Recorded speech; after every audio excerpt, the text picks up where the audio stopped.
Are we on? Hello? Cheers.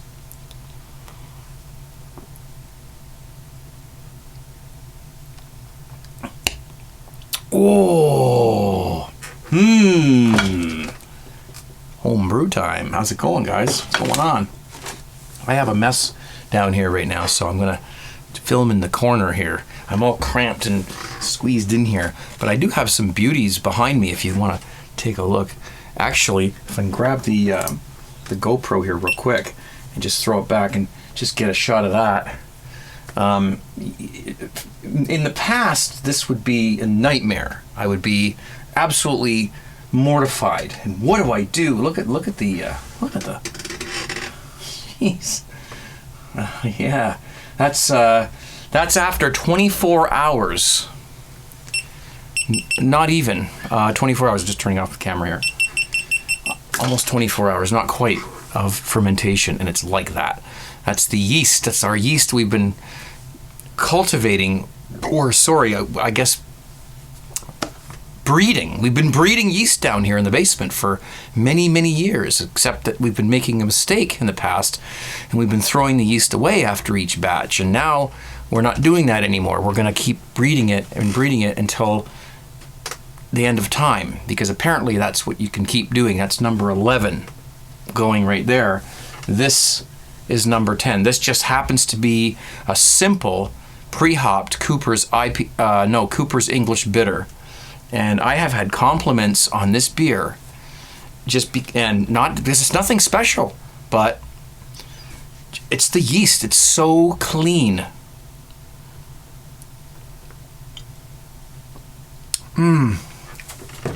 It's just good. So that's what's happening. Now, of course, I'm going to fix that after this video. I'll just take the way you fix this, in case you guys haven't watched, I've got videos on this from years ago, is that you get a paper towel and you mop up all the beer on top. You saw it on the little clip I just showed you. You mop up all the beer on top, so that it doesn't fall into the fermenter, so that when you take the airlock off, it doesn't fall in. And then you just clean the airlock, put it back on. If it keeps happening, you got to set up a blow-off tube. And I think we've covered that many times. Blow-off tube is basically, a rubber bung just like that, except instead of an airlock, you have a tube that goes in and comes out, and you sink it into a bottle of water or something like that, so that the end of the tube is below the level of the water, so that the air can escape without gasketing. It's like an airlock, but it's a little easier, and if there's more of a blowout like that, it'll just go through the tube and into the glass or the bottle that you're using. So easy, no worries, don't panic. I've had many questions about that. That people panic. They go, oh no, what's going on? I panicked too a few years ago when I was, new at this as well. So there's no worries. That just means that your yeast is like, there's a party going on in there. Okay, look at the. That went all the way up to the top. This is a big fermenter. So don't worry about my messy mop that I've got going on right now. I gotta get some trim. But anyways, so cheers to that. And again, those are just simple beers. Let's just, I've got some stuff I want to taste here. Actually, I have a few things I want to taste, but I'm not going to do them today. I'm going to save them for other times, other videos. But I do have a little bottle of something that is awaiting my ingestion. So we will do that in just a moment, okay? First, this sickness that I've had for the past almost 3 weeks has been quite interesting. It started out as a cold, just sort of a normal, thing, and it went away like 2-3 days. It just went away. I was like, oh, good, I beat that one. And then the next following week, it came back as a sore throat, and then it moves down. It keeps coming and going. And my two other of my family members have had the same thing. It just keeps coming back as a different thing. So maybe it's mutating. I don't know. It's kind of scary, actually. But finally, I still have a bit of a cough, but finally it's going away for good, I hope. Unless it comes back as something else. It reincarnates itself, it seems. So I haven't done anything special, and I haven't done any mini mash preparation. I'm sorry about that. Somebody asked me what the update was on the mini mash series. It's all planned out. I know exactly what I'm going to do and how I'm going to film it and everything. It's just that I was so, and it was, a sickness that you just didn't feel like doing anything. You just feel like sleeping all the time. So it took the piss out of me for at least two and a half weeks anyway. These two beers, I brewed them, it took me half an hour to brew the two of them. Now this is a bit of a boast, because if you're trying to brew beer to save money and you don't have a lot of time, I'm just so glad that we have the ability to do that. Obviously, I wasn't in the mood to do anything other than just simple.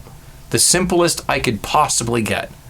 A can of Cooper's and my 5 and 7 combination, and Bob's your uncle right there, okay? And that's where this came from. And my son actually came down last night and got a couple of glasses of this, and he said, "Dad, this is good beer." He's 19 years old.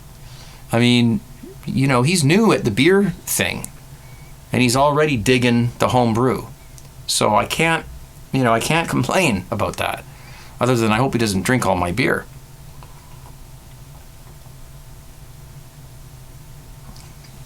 Okay. Is it better than other methods? No. It's easier and faster, and you get beer. And you get good beer out of it. We've talked about this many times. I'm not going to go over that again. So, now the experiment that we've got going on back here, every time you brew beer, it's an experiment, isn't it? It's always like, how's this one going to work?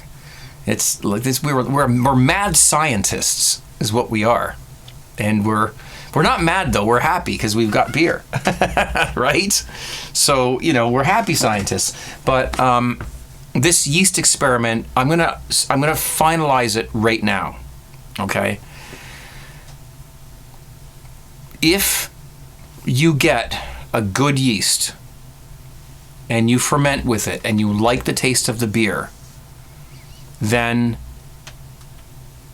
you can keep using that yeast as long as you sanitize, keep your brew temperatures within parameters, treat the yeast properly, get it out of there as soon as you siphon the beer, get it out of there into a sanitized container like a jar, put it in the fridge.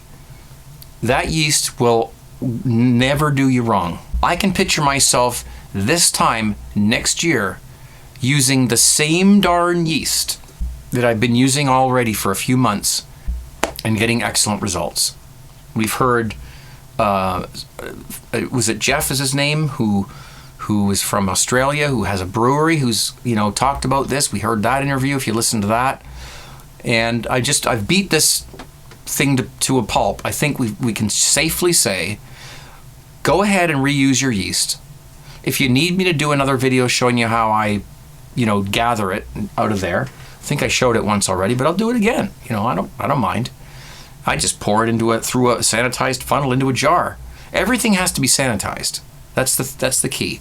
Star san is fine. Don't boil things. You don't have to do that. Just sanitize. Now, I think one of the main things here I wanted to bring up before we put this to rest is that if you're planning on using the yeast within a few weeks or a couple of weeks, you're fine just to gather it out of the bottom of the fermenter, put it in a jar, and use it. You don't have to wash it. Do not waste your time doing that. All right? If you're going to use it almost immediately, you don't have to wash it. You're fine. But if you're going to save that yeast for 3 months or, sometime in the future, however long, yeast lasts, then I think washing it would have to happen, because you're going to rid it of stuff that could be in there, like some traces of hops and malt that could turn flavors after a while, could go, different and change flavors after a while and get weird. And so if that's your plan, then I guess washing the yeast is important, and just be very careful when you do that, because it's a bit of a process. It's easy. but you have to be very careful, and you have to make sure that, you know, it's sanitized. I did it once, and I thought I did it properly. And within a few weeks, that yeast it smelled like crap. Now, I obviously did something wrong. So, you know, I thought I did it properly, but I guess I made a mistake somewhere along the line. But it's not hard to do. And there's a lot of videos on YouTube, you know, how to do it. And I'm not trying to discredit the method of washing yeast if you feel that's what you need to do. But if you're just going to take it out of there, put it in a jar, and then a few days later, a week later, use it in your next batch or a couple batches of beer, don't even touch it. You're fine. This has been through dark, light, hoppy, non-hoppy. It's been through every type of beer I can think of. And it still tastes the same as it did the very first time I used it. Give it a whirl, you know? Don't be afraid to reuse your yeast. Use a simple, you know, pre-hopped beer kit to try it with, so you don't waste your time, you know, making a beer that you're not happy with. And just try it. I promise you, if you reuse your yeast and you treat it properly, we're breeding yeast back here. This is a yeast breeding ground back here. That's what we're really doing, and that's what you're doing when you're making your beer, is you're breeding yeast. You're making new yeast every single time. Why dump that out into the drain? This seems to be a waste as far as I'm concerned. And I can't say this enough, and you people who have been doing this, please chime in down below in the comments section. Even if you already have, please do it again to reassure everybody that this is something that more people should be doing.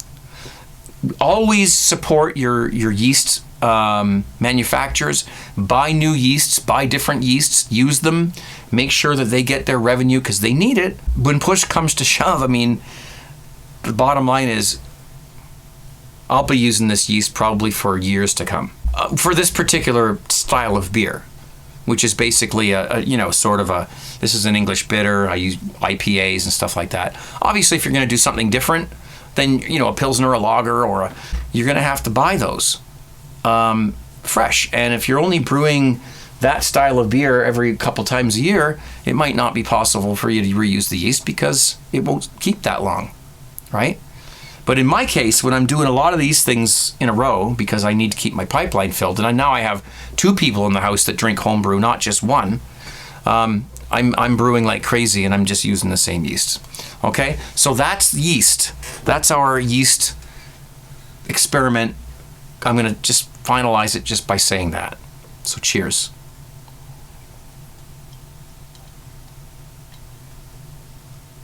Let's see how loaded I can get during this next 10 minutes. This fellow's name is Andy. He's not the same Andy that dropped off beers recently. This fellow is, I believe, from across the pond, and he has prepared for me a couple of things, and I'm going to try one of them. This is not the one. That's another one I'm going to do later. This is the one I'm going to try today, and he calls it, and I'll show you the label. It's Debbie's Festive Slow Gin. Andy, I hope you're watching, right? He's probably been waiting for this. I'll just give you a little view of that. And I will read you, before we give it a whirl, I will read you the ingredients here. 1,340 grams of sloes. Now, what are sloes? S-L-O-E-S. So you guys tell me. 940 grams of sugar, 2,235 grams of gin, 60 milliliters of almond extract, and 30 damsons? What are D-A-M-S-O-N-S? Damsons. You guys have different things over there. I don't know what to have to... A couple of these things I have sloes and damsons. Don't know what they are. So get this off. Electrical tape. There you go.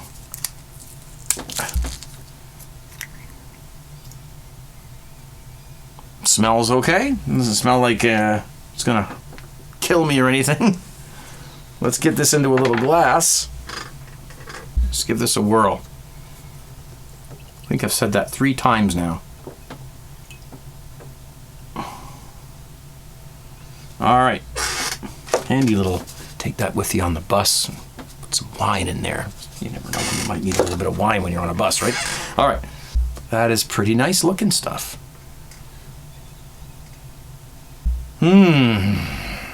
All right, here we go. Cheers, 17.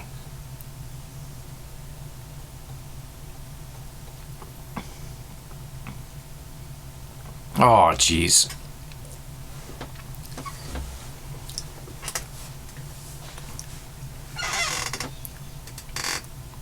That's so good. Right off the... I mean, I don't even need to think about it. It's so good. It's got a thick mouthfeel. It's like a liqueur. It tastes like a strawberry Zinfandel kind of wine. This already has a nice thick mouthfeel to it. It's probably about 20%, 25, 30% alcohol. It's not really strong. It's like a liqueur.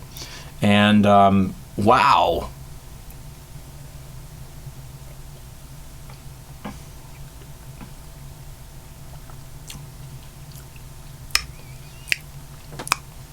Why do we look at it after we drink it? While we're swallowing it, we stare at it.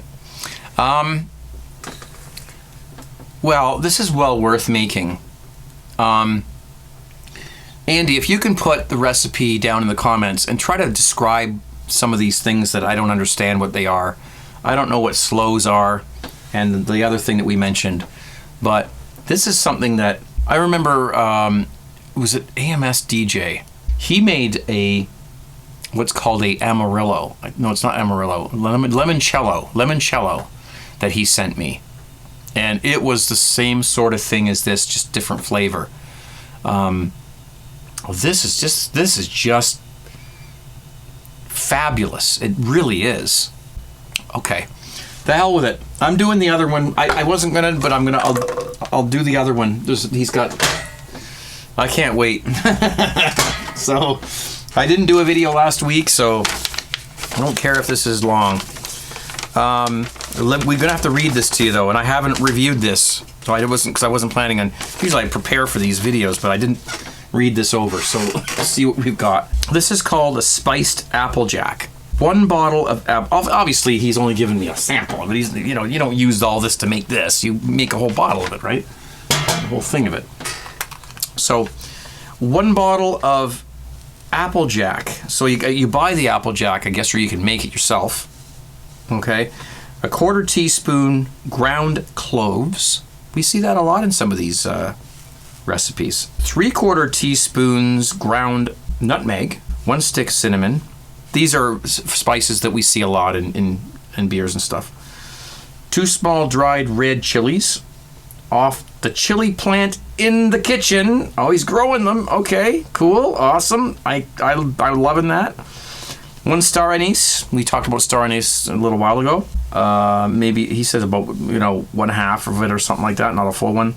And 8 tablespoons sugar. So you do add sugar to these things, and I noticed that with the limoncello. And so you put these things together, and they sit, and something happens. I don't know what happens. I don't really understand how this works. I have to admit. Okay, so this is called. We'll just read what it says on the bottle. Spiced Applejack. I'll show you the label. And hopefully the thing focuses. And that's what it says. Oh yeah, Applejack. I can. Yeah, I'm familiar. I'm familiar with the Applejack flavor. Jeez. All right. Told you we're gonna get a little bit.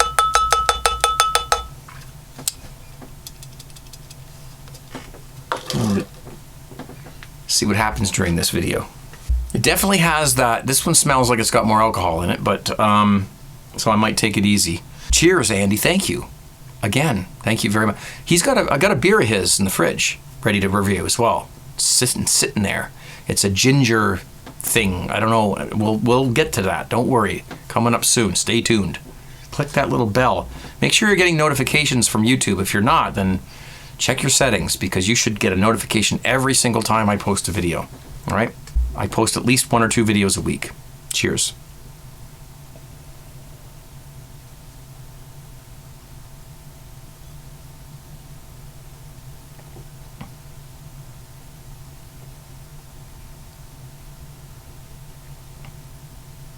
Holy shit.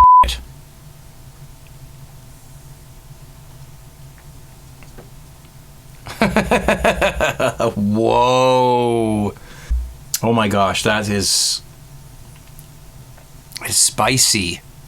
Okay. Picture apple juice. Fermented, so it's not sweet anymore. It has alcohol in it. Then add in the star anise, a little bit of licorice. There's a bit of cinnamon in there, and some cloves, a little bit of spice. All right, those spices that a lot of us are familiar with. Here we go. Then the peppers that he grew in his kitchen. This son of a gun is spicy, and it is absolutely. I should have drank this when I was sick, because it probably would have cured the son of a gun. Let's go for it again. This is not for the faint-hearted. Trust me. I love that. That's, oh my. Wow. On a cold winter's night, you are not going to be cold. Trust me. That's good. I will put these recipes. I wasn't going to bother because I was too lazy to scan this paper, but I'll put these recipes on the screen for you. They're there for you. As per usual, if you send me a picture of yourself, a selfie, with wearing one of my shirts, I will always put it on one of these videos. And here is Bobby from Australia proudly sporting one of my t-shirts. That's a great photo, Bobby. Thank you very, very much for that. That's awesome. Cheers, 17. Cheers, guys. Thank you so much for watching. Thank you so much for your thumbing up the video and subscribing and supporting it and commenting down below. All of that helps me, and all that will make sure that I continue to make these videos. As long as you guys participate and do all those things, I will be here, and I will continue to make videos for the rest of time, as long as I'm here. Cheers, guys. Be safe, all right? We'll see you Friday night. Friday night, vonlive.tv/CraigTube. Be there or be square. I'm going to be playing the best music you've ever heard if you like popular music from the 60s, 70s, and 80s. And you don't have to sign in. Just check it out, listen, and, check out the tunes. I'm out. Thanks, guys. I'm out. I got to get the hell out of here before I get into trouble. Cheers. Peace.